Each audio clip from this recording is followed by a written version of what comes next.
안녕하세요. 남인숙 작가예요. 우리가 팔자라고 말하는 게 있는데요. 우리가 운명이나 운이라고 부르는 것들요. 옛날부터 내 팔자는 왜 이러지? 내 팔자에 좋은 일이 생길 리 없지. 이런 말을 많이 들었어요. 특히 엄마들이 그런 말을 많이 하더라고요. 그래서 저는 어릴 때 인생이 순전히 운으로 결정되는 건 줄 알았어요. 그러다가 사회에 나와서 사람들을 만나고 또 제 경험도 쌓이다 보니까 그때 가서 알겠더라고요. 팔자는 타고나더라도 그걸 꼬는 건 그 사람이구나. 이걸 지팔직고라고 하죠, 요즘. 자기 팔자 자기가 꼰다고요. 오늘은 자기 팔자를 스스로 꼬는 사람들의 특징을 알려드릴게요. 우선 이분들은 팔자가 내 운명을 결정한다고 믿어요. 그게 첫 번째 특징이에요. 팔자라는 말이 원래 명리학에서 나온 건데요. 사주 볼 때 생년월시 각각 글자 2개씩이 주어지거든요. 그래서 그게 합쳐서 8글자, 그러니까 팔자라고 하는 거예요. 태어난 날, 시에 따라서 평생 어떻게 사는가가 결정된다는 건데요. 옛날 여자들이 타고난 팔자가 운명을 결정한다, 이렇게 생각했던 게 이해가 가요, 사실. 옛날에는 여자들의 교육이나 사회활동이 굉장히 제한적이었어요. 그래서 자기가 뭘 노력한다고 달라지는 게 없고 누구랑 결혼하느냐에 따라서 잘 살고 못 살고가 결정됐어요. 근데 요즘처럼 자유롭게 연애하고 결혼하는 것도 아니고 결혼을 잘하는 게 진짜 복불복인 거예요. 재수 없으면 그냥 인성 나쁘고 책임감 없는 남편, 못된 시댁 만나서 지옥문이 열리는 거예요. 일단 결혼이 잘못되면 되돌릴 수도 없었어요. 인생을 결정하는 제일 중요한 결혼이 내 의지랑 상관없이 복불복이니까 여자들이 팔자가 다 정해져 있다고 생각하게 된 거죠. 그런데 여자들이 결혼 생활 말고도 자기 삶을 의식하게 된 게 몇십 년 안 되죠. 우리를 키워준 엄마들, 할머니들이 다 이랬으니까 우리도 영향을 안 받았을 수가 없어요. 그래서 이 생각을 스스로 깨야 돼요. 사주가 터무니없다, 이런 건 아니에요. 그런데 그쪽에서 일하시는 분들조차도 타고나는 사주는 있지만 그거대로 삶이 정해져 있는 건 아니라고 하시더라고요. 제가 진짜 우연히 저하고 사주가 똑같은 분을 만난 적이 있어요. 태어난 해, 달, 날짜, 시간까지 다 같았어요.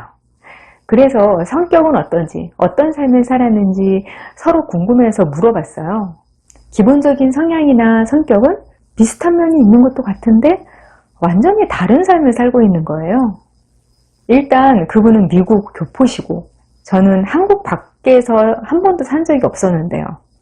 그것만 봐도 팔자 자체가 인생을 다 결정한다는 게 아니라는 걸 알겠더라고요. 명리학 공부하신 어떤 분은 의지가 진짜 강한 사람은 사주를 볼 필요도 없다, 그러시더라고요. 그 의지가 타고난 거 다 이긴다고요. 그 반대도 성립하는 거겠죠? 자기 팔자를 꼬는 분들을 볼 때 나쁜 일을 생겼을 때 상황을 바꾸려고 애쓰기보다는 자기 팔자를 한탄하시더라고요. 그러면서 그 상황을 거부하지 않고 받아들여요. 그걸 받아들이니까 자꾸 팔자가 더 꼬이고 그걸 또 팔자 때문이라고 하고 악순환인 거죠. 일단 자기 팔자 꼬는 거 안 하시는 분들은 나쁜 일들이 생겨도 그냥 지나가는 일이라고 생각해요. 그리고 정말로 벗어나도록 노력하죠. 이런 분들의 두 번째 특징이 시야가 굉장히 좁다는 거예요. 운명이라는 건 살면서 하는 수많은 선택으로 이루어지는 거거든요. 그러려면 판단을 잘해야 하는데 우리가 항상 올바른 판단만을 할 수는 없어요. 문제는 잘못된 판단을 할 때마다 그 생각을 수정할 수 있어야 점점 판단력이 좋아지거든요. 이런 분들은 자신이 알고 있는 것 이외의 것을 아예 생각하지를 못하시더라고요. 한 번은 가는 곳에서마다 인간관계가 안 좋은 걸 인복이 없다고만 생각하시는 분을 본 적이 있어요. 근데 알고 보니까 그분이 남이 볼 때는 자기중심적이고 좀 나르시즘이 있고 뭐 그런 분이시더라고요. 그래서 사람들이 자신을 싫어하는 걸 나를 질투해서 그렇다고, 그게 팔자라고 그렇게 말씀하시더라고요. 한두 번은 내 잘못이 없어도 그런 일이 생길 수 있거든요. 하지만 그런 일이 반복되면 나를 돌아보면서 다른 사람들이 어떻게 살고 있나도 봐야죠. 시야를 넓히라고 하면 여행이나 독서, 경험 이런 걸 떠올리시는데요. 이것도 맞긴 맞아요. 그런데 아무리 많은 걸 보고 경험해도 마음 안에 있는 눈이 트이지 않으면 아무것도 못 봐요. 다른 사람들을 존중하는 마음으로 겸허하게 뭘 배우려고 하는 마음이 중요하더라고요. 세 번째는요. 남자에 지나치게 집착하시는 분들. 이거 연애하지 말라, 결혼하지 말라 이런 얘기 아니에요. 오해하지 마세요. 가끔 보면 모든 관심사와 선택의 기준이 다 남자인 분들이 있어요. 항상 친구들하고 중요한 약속이 있어도 남자친구 때문에 그 약속을 가볍게 깨는 분들, 남자친구나 남편이 없으면 내 인생에 가치가 없는 것처럼 느끼는 분들, 내 미래의 인생 계획이나 꿈을 전부 남자에 맞춰서 바꾸거나 포기하는 분들, 이런 분들이 자꾸 뭔가가 꼬이기 쉽더라고요. 일단 이런 분들은 한시도 남자가 옆에 없으면 안 되기 때문에 인격이나 여러 면에서 부족한 사람이라도 한 가지만 끌리는 부분이 있으면 그냥 옆에 두고 자꾸 의지하려고 하더라고요. 그렇게 해서 옆에 두는 함량 미달인 파트너들이 자꾸 인생을 피곤하게 만드는 경우가 많죠. 사람은 누구나 굉장히 연약한 존재고요. 그래서 상황이나 마음도 잘 변해요. 그래서 내 인생을 다른 사람 기준으로 바꾸면 안 되고요. 남의 손에 내 인생을 맡기는 순간부터 팔자가 꼬이기 쉬운 거죠. 사랑하는 건 좋은데 독립된 존재로서 자아를 유지하면서 사랑도 하시면 좋겠어요. 네 번째 특징은요. 변화를 싫어해요.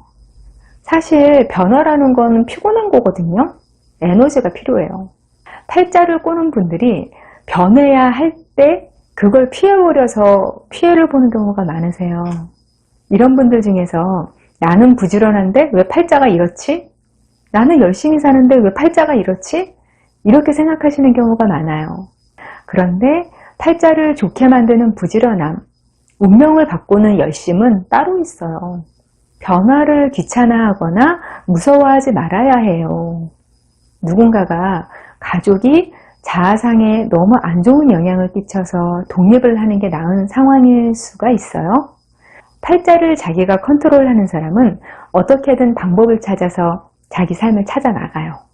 그런데 팔자를 꼬는 성향인 사람들은 독립을 해야겠다 생각해서 막 정보를 알아보다가 어머, 월세가 이렇게 비쌌어? 내가 밥 해 먹으려면 돈이 너무 많이 들 것 같아. 이런 장벽을 만나면 쉽게 포기하고 내 가치관을 변화를 안 하는 방향으로 맞춰버려요. 내 직장, 꿈, 배우자 다 적용되는 이야기예요. 변화가 쉬운 건 아닌데요. 그걸 해야겠다고 생각하고 방법을 찾으면 찾아지거든요. 변화에 대해서 자꾸 생각하는 사람들은 머리가 별로 안 좋아도 아이디어를 자꾸 생각해내요. 우리가 인생에서 진짜 필요로 하는 창의력이라는 게 이런 거예요. 그런데 이런데 조금이라도 머리를 쓰는 게 너무너무 싫은 사람이 있어요. 이런 쪽으로 머리를 쓰지 않으면 몸을 아무리 움직여도 사는 게 나아지지 않는 경우가 많아요. 그건 진짜 의미에서 부지런한 게 아닐 수도 있는 거죠. 내 인생에서 뭔가가 잘못되고 있다는 걸 알고 있으면서도 방향을 트는 게 귀찮고 무서워서 그냥 모른 척하고 직진만 하는 거죠. 내 인생에서 내가 사장 노릇을 해야 팔자가 안 꼬이거든요. 어떤 회사든지 사장은 회사에서 일을 제일 많이 하는 사람은 아니에요. 일은 아랫사람들이 다 하죠. 사장은 원래 어떻게 하면 회사가 안 망하고 잘 될 수 있을까 고민하고 결정하는 사람이에요. 그 고민이 골치 아프다고 자꾸 말단 직원처럼 일하면서 나는 열심히 사는데 내 인생 경영이 왜 잘 안 풀리는 거냐고 그렇게 되물으면 안 되는 거죠. 지금까지 자기 팔자 꼬는 사람들의 특징 알아봤는데요. 이런 특징 하나쯤 갖고 있다고 인생 망하는 거 아니에요. 잠깐 인생 꼬였다고 여러분한테 잘못이 있는 것도 아니에요. 그런데 같은 잘못을 계속 반복하면서 인생이 하얀 곡선을 그린다는 생각이 든다면 내가 지팔직고의 특성이 있는 게 아닌가 생각해 보시면 어떨까 싶어요.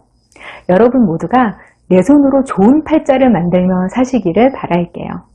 남인숙자가 공식 카페에서 더 깊은 소통을 하고 있어요. 아래 영상 더보기 링크 있으니까 따라오세요. 기다릴게요.